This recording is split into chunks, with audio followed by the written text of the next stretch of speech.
Welcome friends, welcome to this video. Today we shall talk about constitution and how was the Indian constitution made. Today we shall discuss about constitution, how was the constitution made, कि क्यों संविधान कैसे बना, है ना, कैसे बना उसके बारे में आज थोड़ी चर्चा कर लेते हैं। देखिए संविधान कोई ऐसा कोई इजी वे नहीं था जिसके अंदर संविधान बन गया और हमने उसे अडॉप्ट कर लिया और वो इनफोर्स में आ गया। देखिए ये एक काफ़ी लंबा प्रोसीजर चला था संविधान बनने में, टाइम भी ऑलमोस्ट 3 years लगे थे, यानी 2 years 11 months and almost 18 days का टाइम इसमें लगा था। और इस संविधान को बनाने के लिए इससे पहले एक कॉन्स्टिट्यूएंट असेंबली फॉर्मली, अगर इसे यूँ देखा जाए कि तो फॉर्मली टाइप से एक कॉन्स्टिट्यूएंट असेंबली एक बनाई गई और उस कॉन्स्टिट्यूएंट असेंबली के अंदर जो मेंबर थे उन मेंबर ने एक लंबे रिसर्च के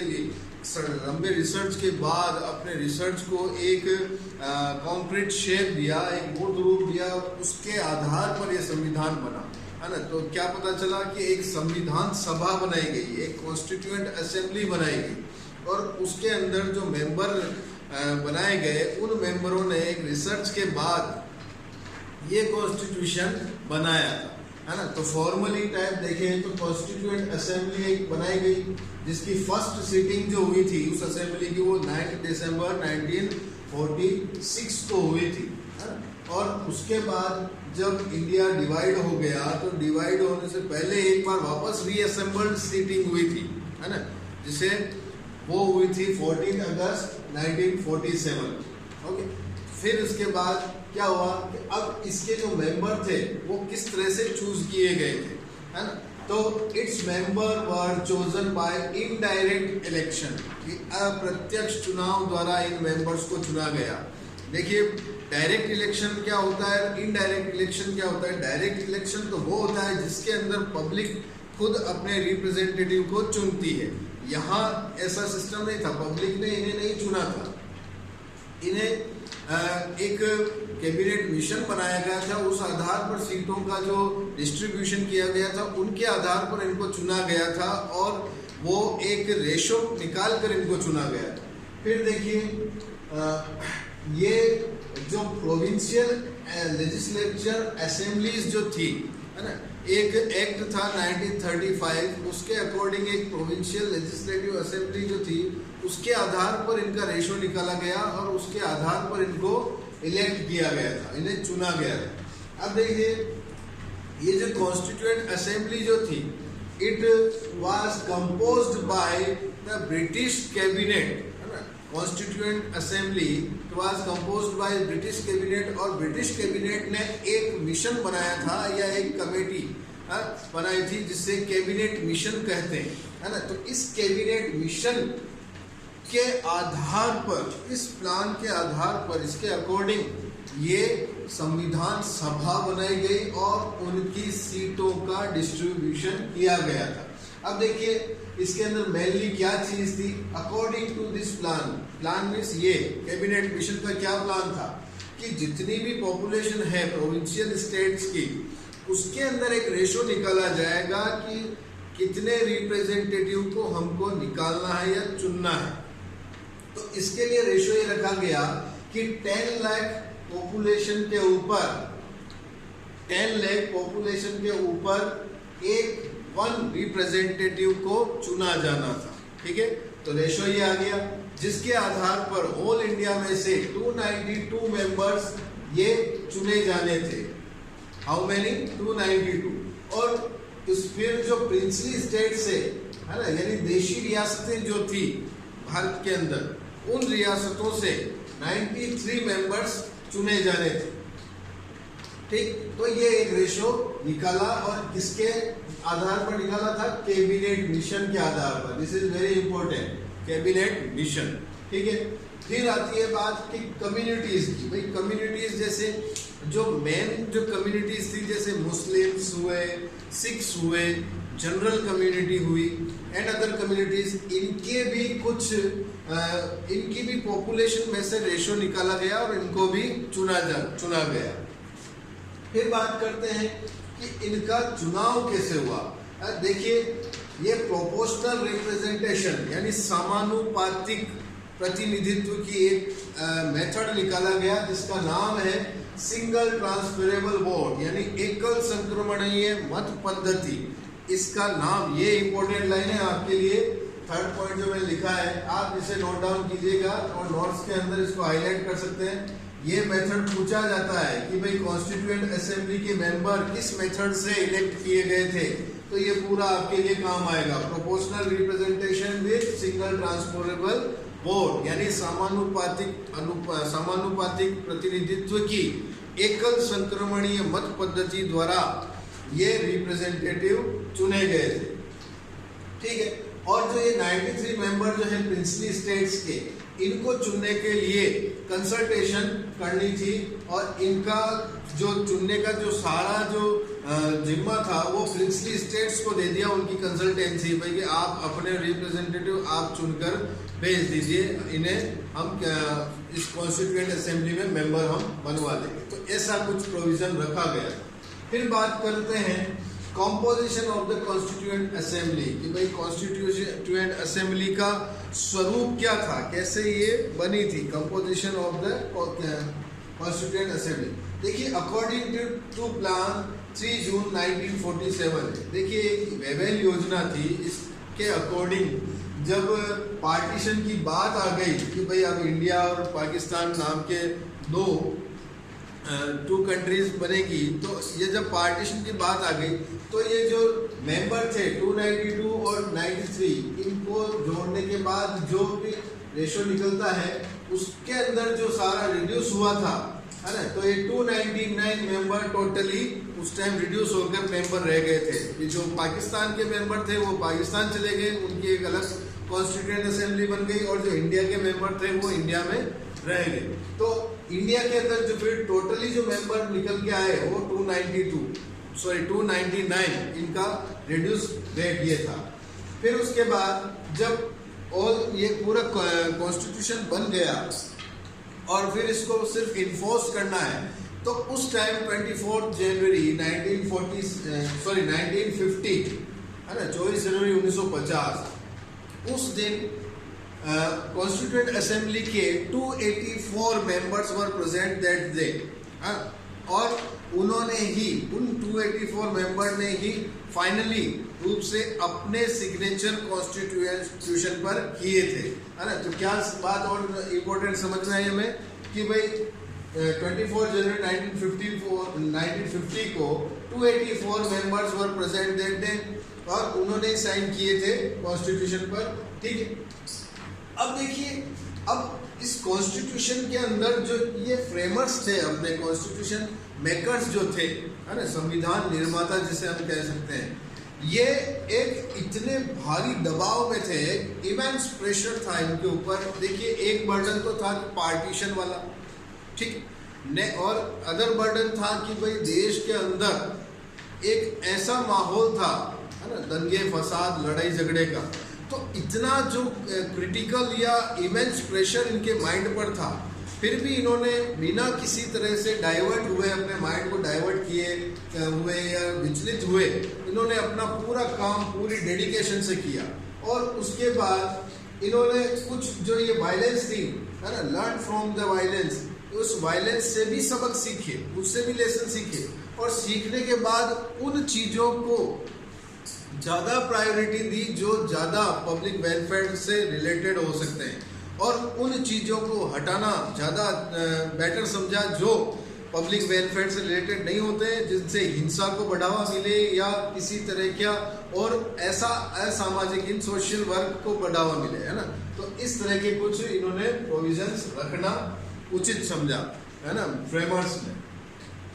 देखिए, और इसके जो मेंबर्स है कॉन्स्टिट्यूएंट असेंबली के, ये not elected by the universal suffrage यानी वयस्क मताधिकार के आधार पर ये नहीं चुने गए थे, है ना। देखिए, जैसे प्रिंसली स्टेट के तो कंसल्टेंसी से चुने गए, फिर उसका 10 लाख की पॉपुलेशन पर एक रिप्रेजेंटेटिव वो चुना गया। तो ये क्या कि यूनिवर्सल, प्रत्येक मतदाता ने मत नहीं दिया जाकर, है ना, इनके जो रिप्रेजेंटेटिव थे इन्होंने इनको चुना था कॉन्स्टिट्यूएंट असेंबली के मेंबर्स को। ठीक, अब इसके अंदर देखिए जो निम्न जातियां थी, लोअर कास्ट जो थे, जैसे लाइक शेड्यूल कास्ट हुए, जो कि भाई पिछड़ा हुआ वर्ग हम जिसे कह सकते हैं, उनकी भी सीटें इसमें निर्धारित की गई थी। वो सीटें भी इसमें पूरा किया गया। जो उनका टोटल जो था वो 28 सीट्स थी। शेड्यूल कास्ट की कितनी सीट थी? 28 सीट थी। और जो उस टाइम की जो पॉपुलर पॉलिटिकल पार्टीज जो थी, जिसका एक अच्छा कह सकते हैं कि एक अच्छा उसका रुतबा हो या एक अच्छी उसकी पॉपुलैरिटी हो, उसके अंदर कांग्रेस पार्टी ये नंबर 1 पर थी। और इस कांग्रेस पार्टी को उस टाइम 82% वोटिंग मिली थी। ठीक, now we shall talk about the principle of deliberation. देखिए क्या इसमें रखा गया कि भाई इसके जो प्रोविजंस बनाए गए थे, ये प्रोविजंस किस आधार पर मतलब कि इनको बनाने थे। इनके अंदर क्या डिबेट भी होती थी। जो प्रोविजन कॉन्स्टिट्यूएंट असेंबली के सामने आते थे उनके ऊपर लगातार डिबेट होती थी। और डिबेट के बाद जो कंक्लूजन निकल के आता उसको फिर कॉन्स्टिट्यूशन में एक आर्टिकल के रूप में लिखा जाता था। तो इसमें क्या हुआ, जो एक बिना डिबेट के जो प्रोविजन पास हुआ था वो था यूनिवर्सल सफरेज का, यानी कि वयस्क मताधिकार। एक निश्चित आयु प्राप्त कर लेने पर व्यक्ति को मत देने का अधिकार मिल जाता है। वो इसके अंदर बिना डिबेट के ये प्रपोजल पास हुआ था। देखिए अभी जो ये यूनिवर्सल सफरेज 18 ईयर्स है ना, कि भाई 18 वर्ष के जितने भी व्यक्ति हैं या उससे ऊपर के, उन्हें वोट देने का अधिकार है। ठीक, फिर बात करते हैं हम प्रोसीजर्स कि भाई इसका जो प्रोसीजर्स था वो क्या प्रोसीजर्स था, कि कैसे इसने काम किया, इसका कार्यविधि क्या थी। देखिए कॉन्स्टिट्यूएंट असेंबली का जो मेन फोकस था वो था पब्लिक वेलफेयर के ऊपर, है ना, कि पब्लिक वेलफेयर वो mostly shown in constituent assembly procedures. कि भाई इसके अंदर फिर कुछ कमेटियां ऐसी बनाई गई थी, जैसे लाइक 8 कमिटीज जो मेनली कमिटीज थी, जो उनके जो चेयरमैन बनाए गए, उनके जो वो थे नेहरू, जवाहरलाल नेहरू, डॉक्टर राजेंद्र प्रसाद एंड सरदार पटेल। ये जो कुछ मेंबर थे, ये पॉपुलर जो लीडर थे, ये इन कमेटियों के अंदर, ये जो अलग अलग 8 कमेटियां बनाई गई थी, 8 कमिटीज बनाई गई थी, इनके चेयरमैन हुआ करते थे। अब इनके अंदर जो पॉपुलर और लीडर थे, जैसे कि डॉक्टर BR अम्बेडकर, ये एक बिटर क्रिटिक थे गांधी और कांग्रेस के। इनकी आलोचना किया करते थे गांधी और कांग्रेस की। ठीक, फिर भी इन्होंने साथ मिलकर काम किया। और उसके अंदर नेहरू और पटेल, ये भी एक दूसरे से they were both disagreed with each other, है ना, कि एक दूसरे से वे भी डिसएग्री रहते थे, असहमत रहते थे। फिर भी इन लोगों ने अपने सारे मतभेद भुलाकर एक एकता का परिचय दिया और सबने साथ मिलकर इस कॉन्स्टिट्यूशन को बनाने में अपनी अपनी पूरी डेडिकेशन दी। ठीक, फिर उसके बाद अब ये जो पूरा कॉन्स्टिट्यूशन बना, इसकी 166 डेज इसकी पूरी मीटिंगें चली और 2 years 11th month and 18 days ये के अंदर जाकर ये कंप्लीट हुआ। फिर बात करें inheritance of the nationalist movement, कि देखिए कि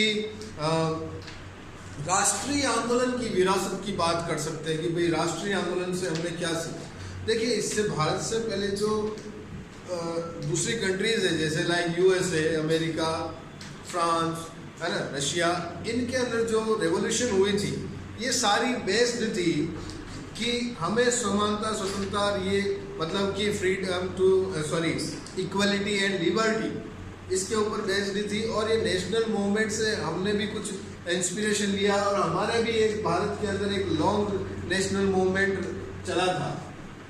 तो इसके सब के आधार पर ये जो फ्रेमर्स थे, इन्होंने कॉन्स्टिट्यूशन को एक कॉन्क्रीट शेप दिया, यानी मूर्त रूप दिया। और इन सारे का जो एक समरी जो दिखती है, वो समरी दिखती है objective resolution which was shown by Jawaharlal Nehru, है ना, जवाहरलाल नेहरू के उद्देश्य प्रस्ताव के अंदर पूरे कॉन्स्टिट्यूशन की एक समरी दिखती है। और उसके अंदर किसको ज़्यादा प्रायोरिटी दी गई है, equality, liberty, democracy and sovereignty, कि भाई समानता का, स्वतंत्रता का, संप्रभुता का और लोकतंत्र की व्यवस्था को ज़्यादा इसके अंदर महत्व दिया गया, इम्पोर्टेंस दी गई है, प्रायोरिटी दी गई। अब हम बात करते हैं इंस्टीट्यूशनल अरेंजमेंट, कि भाई इंस्टीट्यूशनल अरेंजमेंट किस तरह से हुआ था कि संस्थाओं का जो की व्यवस्था थी, संस्थागत व्यवस्थाएं कैसे बनाई गई, कि भाई जैसे कि सभी जो इंस्टीट्यूशन है उनके अंदर एक बैलेंस बना रहे, तो उसके लिए एग्जीक्यूटिव, लेजिस्लेचर एंड जुडिशरी, ये जो इसके ऑर्गन्स है गवर्नमेंट के, इनके अंदर बैलेंस बनाने की बात की गई कि भाई सभी जो ऑर्गन्स है वो अपने अपने निश्चित कार्य को करें और दूसरे के कार्यों में इंटरफेयर ना करें। तो ये एक बैलेंस की बात इसमें की गई। और संविधान को, एक कॉन्स्टिट्यूशन को एक अच्छा बनाने के लिए, है ना, एक पब्लिक वेलफेयर से जुड़ा रखने के लिए कॉन्स्टिट्यूशन मेकर्स ने, इन्होंने क्या किया कि ऑल वर्ल्ड के जो जितने भी संविधान थे कंट्रीज के, उनका रिसर्च किया, और रिसर्च करने के बाद उनमें से जो अच्छी बातें थी, है ना, गुड थॉट जो थे, उनको उन्होंने एडॉप्ट किया और अपने कॉन्स्टिट्यूशन में इनको जगह दी, है ना। तो जैसे कि इन्होंने borrowed provision from other countries, कि भाई दूसरे देशों से भी इन्होंने कुछ ना कुछ ग्रहण किया। तो हो सकता है इसको कह सकते हैं कि भाई नकलची संविधान है, पर ऐसा नहीं है, नकलची संविधान नहीं। अभी मैंने आपको जैसे बताया कि भाई अच्छी बातें ग्रहण करना तो अच्छी बात है, और बुरी बातें ग्रहण करना तो वास्तव में तो गलती है। तो जो अच्छी चीज़ें हैं हमने केवल उन्हीं चीज़ों को ग्रहण किया है, नकल करना या नहीं कह सकते। फिर भी यह कहने वाले इसको ए बैग ऑफ बोरो कहते हैं, कॉन्स्टिट्यूशन को क्या कहते हैं, ए बैग ऑफ बोरो, यानी उधार का थैला, कि उधार ले लेकर कॉन्स्टिट्यूशन को बनाया गया। ठीक है, तो ये तो इसकी कुछ इंस्टीट्यूशनल अरेंजमेंट इस तरह से किया गया था। अब देखिए कि provision adapted from other countries, की दूसरी कंट्रीज से क्या क्या प्रोविजन लिए गए। जैसे ब्रिटिश कॉन्स्टिट्यूशन से फर्स्ट पास्ट द पोस्ट, ये एक यानी कि सर्वाधिक मत या बहुमत जिसको मिलता है उसकी विजय का एक सिद्धांत ब्रिटिश कॉन्स्टिट्यूशन लिया। Parliamentary form of the government, यानी संसदीय शासन व्यवस्था, ये भी वहाँ से लिया। द आइडिया ऑफ द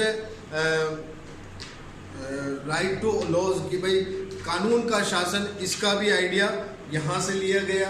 और शक्तियों का मतलब लेजिस्लेचर असेंबली के अंदर जो प्रेसिडेंट का जो पद होता है, स्पीकर का जो पद होता है, institutions of the speaker, president को आप काटिएगा, स्पीकर का जो पोस्ट होती है ये भी यहाँ से ली गई है ब्रिटिश कॉन्स्टिट्यूशन से। और लॉ मेकिंग प्रोसीजर, ये भी ब्रिटिश कॉन्स्टिट्यूशन से ली गई, यानी कानून निर्माण की विधि। फिर आयरिश कॉन्स्टिट्यूशन से क्या लिया, डायरेक्टिव प्रिंसिपल ऑफ स्टेट, है ना, कि भाई राज्य के नीति निर्देशक तत्व, ये आयरलैंड के संविधान से लिए गए। फिर फ्रेंच कॉन्स्टिट्यूशन से लिया गया principle of liberty, equality and fraternity, भाई समानता, स्वतंत्रता और बंधुत्व की भावना, ये फ्रांस के संविधान से ली गई।